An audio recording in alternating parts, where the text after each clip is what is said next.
Welcome back to my channel Pebbles Kitchen. ಎಲ್ಲರೂ ಹೇಗಿದ್ದೀರಾ? ಚೆನ್ನಾಗಿದ್ದೀರಾ ಅನ್ಕೋತಿದ್ದೀನಿ. ಓಕೆ, ಇವತ್ತು ನಮ್ಮ ಚಾನಲಲ್ಲಿ ಏನು ರೆಸಿಪಿ ಅಂದರೆ ಬಾಳೆಕಾಯಿ ಫ್ರೈ. ಈ ಬಾಳೆಕಾಯಿ ಫ್ರೈ ಚಿಪ್ಸ್ ಥರನೇ ಇರುತ್ತೆ. ಮಕ್ಕಳಿಗೆ ಸೈಡ್ಸ್ ಲಂಚಿಗೆ ಸೈಡ್ಸ್ ಆಗಿ ನಾನು ಏನು ಹಾಕ್ಕೊಡ್ಬೇಕು ಅಂತ ನೀವು ಯೋಚನೆ ಮಾಡ್ತಿದ್ದೀರಾ ಅಂತಂದರೆ ಖಂಡಿತವಾಗ್ಲೂ ಈ ಬಾಳೆಕಾಯಿ ಫ್ರೈ ಇನ್ಸ್ಟೆಂಟಾಗಿ ಮಾಡೋ, ಜಸ್ಟ್ ಒಂದು 10 ಮಿನಿಟ್ಸಲ್ಲಿ ಮಾಡೋ ಅಂತ ಒಂದು ರೆಸಿಪಿ. ಈ ರೆಸಿಪಿ ಬಂದ್ಬಿಟ್ಟು ಚಿತ್ರಾನ್ನ, ಪುಳಿಯೋಗರೆ ಮತ್ತು ಮೊಸರನ್ನ ಜೊತೆನೂ ಒಂದು ಒಳ್ಳೆ ಕಾಂಬಿನೇಷನ್ ಆಗಿರುತ್ತೆ. ಖಂಡಿತವಾಗ್ಲೂ ಈ ರೆಸಿಪಿ ನಿಮ್ಮೆಲ್ರಿಗೂ ಇಷ್ಟ ಆಗುತ್ತೆ, ಪ್ಲಸ್ ಬೇಸಿಕಲಿ ಮಕ್ಕಳಿಗೆ ತುಂಬ ಇಷ್ಟ ಆಗುತ್ತೆ. ಇದೊಂದು ನಾನ್ ವೆಜ್ಗೆ ಒಂದು ರೀಪ್ಲೇಸ್ಮೆಂಟ್ ರೆಸಿಪಿ ಅಂತಲೂ ಹೇಳ್ಬೋದು. ಬನ್ನಿ ರೆಸಿಪಿ ಹೇಗೆ ಮಾಡೋದು ಅಂತ ನೋಡೋಣ. ಬಾಳೆಕಾಯಿ ಫ್ರೈಗೆ ಫಸ್ಟು ನಾನು ಒಂದು ಬಾಳೆಕಾಯಿನ ಫುಲ್ಲು ಸಿಪ್ಪೆ ಎಲ್ಲ ಸುಲ್ಕೊಂಡು ಫುಲ್ ರೌಂಡಾಗಿ ಈ ಥರ ಚಿಪ್ಸ್ ಥರ ಕಟ್ ಮಾಡ್ಕೊಂಡು ತಗೊಂಡಿದ್ದೀನಿ. ನೀರಿಗೆ ಹಾಕ್ಕೊಂಡ್ರೆ ಕಲರ್ ಚೇಂಜ್ ಆಗಲ್ಲ. ನೋಡಿದರೆ ಈ ಥರ ರೌಂಡಾಗಿ ಕಟ್ ಮಾಡ್ಕೊಂಡಿದ್ದೀನಿ. ಇವಾಗ ಒಂದು ಬೌಲ್ಗೆ 1 ಟೀ ಸ್ಪೂನ್ ಅಚ್ಚ ಖಾರದ ಪುಡಿ, ಅರ್ಧ ಟೀ ಸ್ಪೂನ್ ಅರಿಶಿನ, 1 ಟೇಬಲ್ ಸ್ಪೂನ್ ಅಕ್ಕಿ ಹಿಟ್ಟು,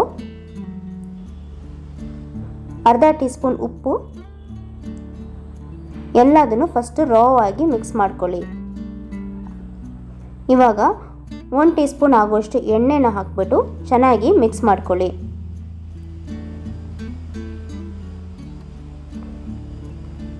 ಕಟ್ ಮಾಡಿ ಇಟ್ಕೊಂಡಿರೋ ಬಾಳೆಕಾಯಿ ಎಲ್ಲದನ್ನು ಹಾಕ್ಬಿಟ್ಟು ಚೆನ್ನಾಗಿ ಮಿಕ್ಸ್ ಮಾಡ್ಕೊಳ್ಳಿ. ಈ ಮಸಾಲೆ ಎಲ್ಲ ಬಾಳೆಕಾಯಿಗೂ ಕೋಟ್ ಆಗೋ ಥರ ಮಿಕ್ಸ್ ಮಾಡ್ಕೊಬಿಡಿ. 10 ನಿಮಿಷ ಸೈಡಿಗೆ ಇಟ್ಕೊಳ್ಳಿ.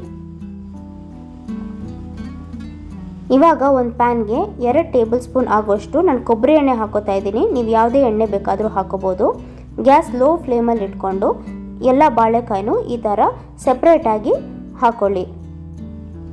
ಒಂದು 5 ನಿಮಿಷ ಆದಮೇಲೆ ಬಾಳೆಕಾಯಿನ ಒಂದೊಂದಾಗಿ ತಿರುಗಿಸ್ಕೊಳ್ಳಿ. ಅಕ್ಕಿ ಹಿಟ್ಟು ಹಾಕಿರೋದಕ್ಕೆ ಬಾಳೆಕಾಯಿ ಫ್ರೈ ತುಂಬ ಕ್ರಿಸ್ಪಿಯಾಗಿ ಬರುತ್ತೆ. ಗ್ಯಾಸ್ ಫುಲ್ ಲೋ ಫ್ಲೇಮಲ್ಲೇ ಇರಲಿ, ಹೈ ಫ್ಲೇಮಲ್ಲಿದ್ದರೆ ಸೀದೋಗ್ಬಿಡುತ್ತೆ. ನೋಡಿದರೆ ಎಷ್ಟು ಕ್ರಿಸ್ಪಿಯಾಗಿದೆ ನಮ್ಮ ಬಾಳೆಕಾಯಿ ಫ್ರೈ ರೆಡಿ. ಇವಾಗ ಇದನ್ನು ಮೊಸರನ್ನದ ಜೊತೆ ಮತ್ತು ಅನ್ನ ಸಾಂಬಾರು ಜೊತೆ ಕೂಡ ನಾವು ಸರ್ವ್ ಮಾಡ್ಬೋದು. ಖಂಡಿತವಾಗ್ಲೂ ಟ್ರೈ ಮಾಡಿ ನೋಡಿ. ಸೊ ರೆಸಿಪಿ ಬಾಳೆಕಾಯಿ ಫ್ರೈ ಹೇಗೆ ಮಾಡೋದು ಅಂತ ನೋಡಿರ್ತೀರಾ ಅಲ್ವಾ?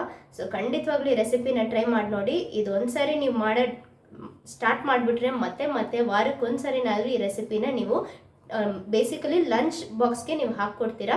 ಸೊ ರೆಸಿಪಿ ಹೇಗಿತ್ತು ಅಂತ ಟ್ರೈ ಮಾಡಿ ನೋಡ್ಬಿಟ್ಟು ನನ್ನ ಕಮೆಂಟ್ಸಲ್ಲಿ ತಿಳಿಸಿ. ಇನ್ನೊಂದು ರೆಸಿಪಿಲಿ ನಿಮ್ಮೆಲ್ಲರನ್ನೂ ಮೀಟ್ ಆಗ್ತೀನಿ. ಬಾಯ್.